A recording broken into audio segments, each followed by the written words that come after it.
Mariupol, Ukraine, newborn Veronica curled against her mother's side on Friday, as if to hide from the horror around them, the war that tore apart the Mariupol maternity hospital where she was meant to greet the world.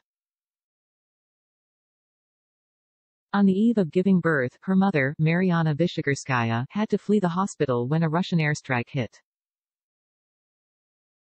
Her brow and cheek bloodied, she clutched her belongings in a plastic bag as she navigated down the hospital's debris-strewn stairs in her polka-dot pajamas on Wednesday. Images of the desperate mothers and medical workers from the Children's and Women's Health Hospital shocked the world, as the bombing took Russia's war against Ukraine to a sickening new level. Taken to another hospital, Vyshegorskaya and another woman who escaped the bombing have since given birth, their babies delivered to the sound of shellfire. A strike hit the new site where they were taken, too.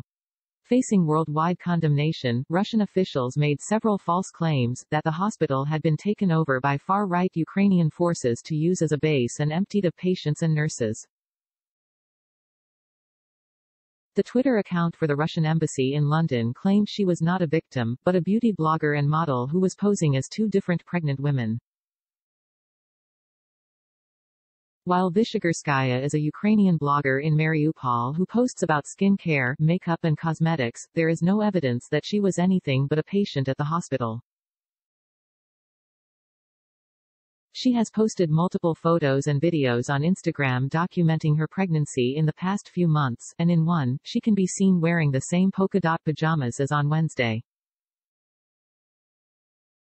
The embassy posted side-by-side images of two Associated Press photos, one depicting Vyshegorskaya and another of a woman being carried away on a stretcher, placing the word fake over them in red text. The caption claimed, the maternity house was long non-operational at the time of the strike. The embassy followed with a second tweet in which it shared a photo of Vyshegorskaya wrapped in a blanket outside the hospital alongside an image from her Instagram account to suggest she was playing a role. AP reporters in Mariupol who documented the attack in video and photos saw the victims and damage firsthand, and nothing to indicate the hospital was used as anything other than a hospital. Twitter has since removed the Russian embassy's tweets, and existing links are directed to a notice that says the posts violated Twitter's rules. The AP was unable to determine the identity of the woman on the stretcher. The case drew attention at the UN Security Council, where Russian Ambassador Vasily Nebenzia held up copies of the AP photos during a meeting on Friday while repeating falsehoods about Vyshegorskaya's identity and the attack. But U.S. Ambassador Linda Thomas-Greenfield praised the media for documenting the truth on the ground, and adding, Russia cannot cover up the work of AP News photographers. After the bombing, Vyshegorskaya was taken to another hospital on the outskirts of the city, facing the front line, and gave birth via cesarean section in a city that's been cut off from food supplies, water, electricity and heat for more than a week.